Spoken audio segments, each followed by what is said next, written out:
Okay, so I ran out of gas on my Ford 6.4, and you gotta reprime the pump, right? Well, this is the closest thing that I found on Amazon, and it comes with this fitting into the top of this one, and that's the closest thing I found. However, this is by 1.25, and in the Ford 6.4, it's 1.5.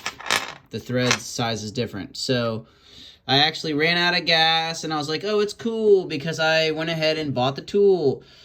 First of all, I paid the $800 lesson because I couldn't get it started. I tried everything that I could and took it to the Ford place, and then they finally, got fuel back in the system, and it started fine. It was fine. That was my $800 lesson. This one that you buy on the internet, it's very hard to... You can find these banjo bolts, M12 by 1.5. You can find these all over the internet, but none of them with the hole drilled in the top. So basically what I had to do was, I was broken down on the side of the road. This didn't work. I thought I had the tool that was the right bleeder tool. It didn't work. So the only other way to do it that I could think of for normal people is I went to O'Reilly's and I got the fuel tester kit, fuel bleeder kit, and it comes with both the 1.25 and the 1.5 banjo bolt. And what it is when you screw the bolt in, it has like a bicycle Schrader valve in the thing. So you need to get like a bicycle tire thing to unscrew the little valve on the inside. And once you unscrew the little valve on the inside, then you can get a section of hose and put over the thing so that way the fuel can come out of it. And so using the O'Reilly's kit, I was able to do that. You basically cycle the key several times and let all the fuel go into a container until there's no more bubbles. And then when there's no more bubbles, then with this still attached and with the fuel still coming out, then you crank the truck. And then when you crank the truck, hit the gas pedal with your fingers, and you'll see that it will start up, and it'll be like, whoa, what? And there'll be a whole bunch of bubbles that keep coming out of this.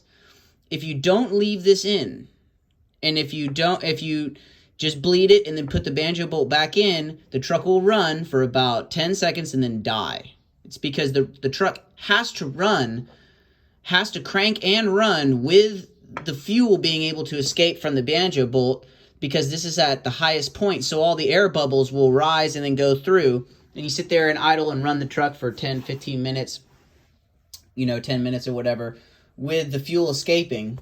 So you're going to need at least like 10 gallons, because with the fuel escaping, I mean, where it took me to get my truck idling good, I pumped out about 4 gallons of fuel almost in my little reserve tank or whatever. So anyways, this is my workaround. You can't find the tool anywhere. The only tool you can find is at O'Reilly's, the fuel bleeder kit. So the only way to get an M12 1.5 banjo bolt is you have to just buy it and drill it and tap it yourself. So what I did was I got a this is the one I got just from Lowe's. It's the 10 millimeter 1.5 tap and die set, which is the right size, but the wrong thread for these little, the smallest 1/8 inch adapter that you can find has got a fine thread on it. And, basically it's very hard to find anything that you need. Let's put it that way. It's very hard to find anything that you need. Everything's the wrong thing. But whatever. So what I did was I got a smaller drill bit. I believe it was this one. Sorry, it's hard to do this with my hands. But anyways, get the drill press, stick the bolt upside down like that. Take this drill bit, go in from the top, drill it out, and then that opens up the hole. Flip it around here to that side, and then once it's on that side, then take, your larger drill bit and then tap it from the top. Don't go all the way down, because it's almost the same diameter as this part. So only go down as far as this little collar right here, and then stop about right there, so that way you don't penetrate. Because you can see, just by doing this by myself, see how it's off center? it's very hard to, you know, do this without machining tools. But this is just with Harbor Freight drill press, doing it myself, whatever. So, so what I did was, these are the fine threads. Once I cleaned it up real good, just oiled it up, and I just got a socket and just jammed it on there, took it back off, jammed it back on there, took it back off, and then the threads, because they're the finer threads, bent, and it got to where it could just go in there fine, and it locked in there fine. So now it's like so tight that it's fine. It's not, fuel won't escape. It's totally fine. So that's how you can do it yourself. Make your own.